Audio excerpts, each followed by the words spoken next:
Hello, my name is Jason Parenteau, and I was born on October 15th, 1979 in Vancouver, British Columbia. My parents are Edward Parenteau and Lana Hopkins.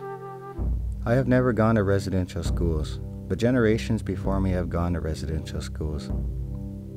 My grandmother went to residential school at Mount Elgin, Ontario, Canada. Her name was Phyllis Hopkins. A lot of her children attended residential schools, but growing up, I really didn't hear a lot about residential schools.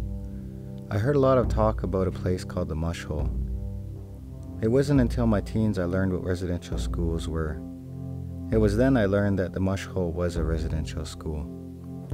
I would say I was pretty angry as a teen, in part to the way my family was coping with all the different traumas from living in a residential school. I seen a lot of drinking growing up.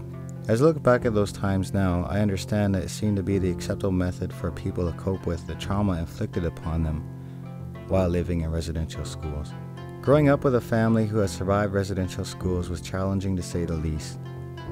I had a lot of questions about who I am or what I am to become as a Lenape man in this world today. I would like to say that growing up with a family who has been through a lot of negativity, I was treated with a lot of love and respect. I was always told to be proud of who I was as an Indian and to stand up for myself. I was taught how to fish, to be a good friend, and a good person. So after learning about what happened in residential schools to my family, I took it upon myself to be responsible, to take the opportunities in today in regards to education, but especially to learn about our culture.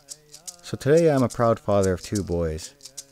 I feel the responsibility to give them more opportunity than I ever had, and more opportunity than the generations before me had. I've taken the opportunity to stop the negative cycle for my sons. I'm going to support them the best that I can. As their generations are emerging, I am truly excited to see how they will stand in the future.